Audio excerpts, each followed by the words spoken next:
What's going on, y'all? This is Lawn Rootene, going to show you what I'm going to do to kill nutsedge in my southern St. Augustine lawn. Doing a little research, I came upon a product, sedge hammer.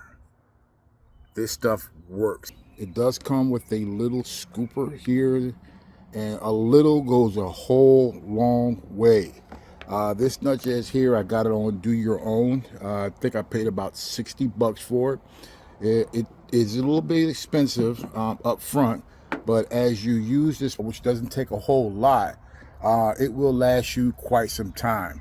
What is nutsedge is the question a lot of you all may be asking and not notice that it's in your lawn, because this here, this weed will kind of fit in with your St. Augustine. It's not as thick as far as the foliage is concerned, but if you're not paying attention, if you have someone that is doing your lawn for you every week or every 2 weeks, and they're not going to, they're not going to let you know what issues you may be having. But if you're like me, very methodical and very detailed about your lawn, you will notice some changes, some different things, some weeds in your lawn. So nutsedge is just plant, it's a weed, and it has these little fine waxy type foliage. And when it matures, it will get small little seeds on top.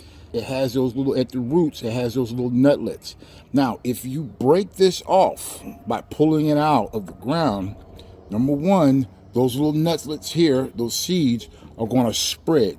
And what you think you have one plant, you're going to have a multitude of plants, because you're pulling those, you're breaking off the foliage, and now you're giving those little nutlets a chance to now germinate and grow, and now all of a sudden you got an invasion. I didn't pay much attention to it, just mowing, doing my my weekly mowing, however, and that's how those seeds were able then to get shot out.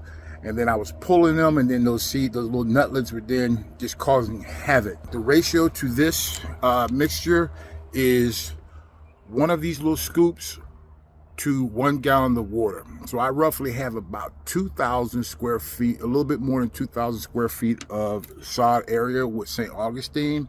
So I'm going to use 2 of these little scoops with 2 gallons of water. And then the other part of that is what I'm going to show you that's critical to use along with this nutsedge, this herbicide. You just don't want to use it by itself. You want to add a surfactant to it. And this is the product I use. I was able to get this on Amazon. This is I believe it's a gallon. And you want to mix a ratio of 1 to 2 teaspoons of this product to 1 of the little scoop here of the sedge hammer. What is surfactant? Surfactant, what it does, it's a solution that when you spray, which I'm going to be using a pump sprayer, when you spray this on the foliage, opposed to it rolling off or running off, this is going to have a sealant that's going to bond it to that particular leaf. So that way the herbicide can then go down into the roots from that particular herbicide that I'm going to be using. So you don't want to just use just the sedge hammer by itself. You want to also apply the surfactant. This also will kill some other broadleaf weeds that are growing in your lawn. It's a really easy product to use. Like I'm telling you guys, it's effective. I've used it in the past and it works great. Until next time, God bless, God keep, peace.